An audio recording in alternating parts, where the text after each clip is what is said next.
ದರ್ಶನ್ ಅವರ ಬಿಡುಗಡೆಗಾಗಿ ಈಗ temple run ಶುರುವಾಗಿದೆ ಅವರ ಪತ್ನಿ ವಿಜಯಲಕ್ಷ್ಮಿ ಅವರಿಂದ. ಸೊ ಈಗ ಯಾವ್ಯಾವ ದೇವಸ್ಥಾನಗಳಿಗೆ ಹೋಗಿದ್ದಾರೆ ಅನ್ನುವಂಥದ್ದನ್ನ ನೋಡೋಣ.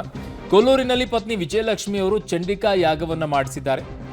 ಆಷಾಢ ಶುಕ್ರವಾರದಂದೇ ದರ್ಶನ್ ಅವರ ಸಹೋದರ ದಿನಕರ್ ಅವರು ಕೂಡ ಪೂಜೆಯನ್ನ ಮಾಡಿಸಿದ್ದಾರೆ.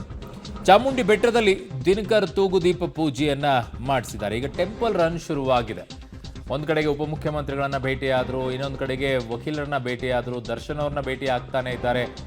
ಹೇಗಾದ್ರೂ ಮಾಡಿ ಆಚೆ ತರಬೇಕು ಅನ್ನುವಂಥ ಪ್ರಯತ್ನದಲ್ಲಿ ಅವರ ಕುಟುಂಬಸ್ಥರು ಇದ್ದಾರೆ. ದರ್ಶನ್ ಅವರ ಪತ್ನಿ ವಿಜಯಲಕ್ಷ್ಮಿ ಅವರು ಈಗ ಕೊಲ್ಲೂರು ಮೂಕಾಂಬಿಕೆ ಬಳಿ ಹೋಗಿ ಅಲ್ಲಿ ಚಂಡಿಕಾ ಯಾಗವನ್ನು ನಡೆಸಿದ್ದಾರೆ. ಇನ್ನೊಂದು ಕಡೆಗೆ ದರ್ಶನ್ ಅವರ ಸಹೋದರ ದಿನಕರ್ ಆಷಾಢ ಶುಕ್ರವಾರದಂದು ಚಾಮುಂಡಿ ಬೆಟ್ಟದಲ್ಲಿ ವಿಶೇಷವಾದಂಥ ಪೂಜೆಯನ್ನು ಕೂಡ ಅವರು ಸಲ್ಲಿಸಿದ್ದಾರೆ.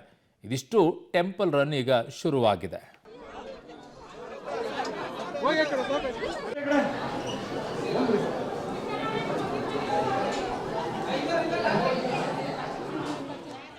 ಓಕೆ, ನನ್ನ ಸಹೋದ್ಯೋಗಿ ಈಗ ಮೈಸೂರಿನಿಂದ ಕೆಪಿ ನಾಗರಾಜ್ ನನ್ನ ಸಂಪರ್ಕಕ್ಕೆ ಸಿಗ್ತಾ ಇದ್ದಾರೆ. ಕೆಪಿ ನಾಗರಾಜ್, ಮೈಸೂರಿನಲ್ಲಿ ಇವತ್ತು ಯಾವ್ಯಾವ ದೇವಸ್ಥಾನಗಳಿಗೆ ಹೋದ್ರು? ಬರೀ ಕೇವಲ ಚಾಮುಂಡಿ ಬೆಟ್ಟಕ್ಕೆ ಮಾತ್ರ ಹೋದ್ರಾ ಅಥವಾ ಇನ್ನು ಬೇರೆ ದೇವಸ್ಥಾನಗಳಿಗೂ ಕೂಡ ಹೋದ್ರಾ?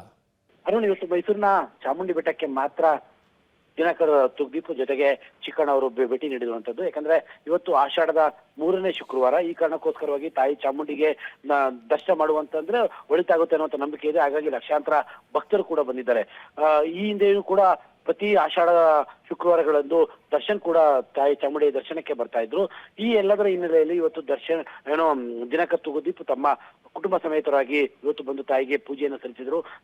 ಜೊತೆಗೆ ಚಿಕ್ಕಣ್ಣ ಜೊತೆಗೆ ದರ್ಶನ್ ಅವರ ಬೇರೆ ಬೇರೆ ಸಂಬಂಧಿಕರಿಗೂ ಕೂಡ ಬಂದು ಪೂಜೆಯನ್ನು ಸಲ್ಲಿಸುವಂತ ಕೆಲಸವನ್ನ ಮಾಡಿದ್ರು. ಆದ್ರೆ ಮಾಧ್ಯಮದವರಿಗೆ ಯಾವುದೇ ರೀತಿಯಂತ ಪ್ರತಿಕ್ರಿಯೆಗಳನ್ನು ಕೂಡ ನೀಡಲಿಲ್ಲ. ಅರುಣ್. ಓಕೆ, ಕೆಪಿ ನಾಗರಾಜ್, ನಿಮ್ಮೆಲ್ಲ ಮಾಹಿತಿಗೆ ಧನ್ಯವಾದಗಳು.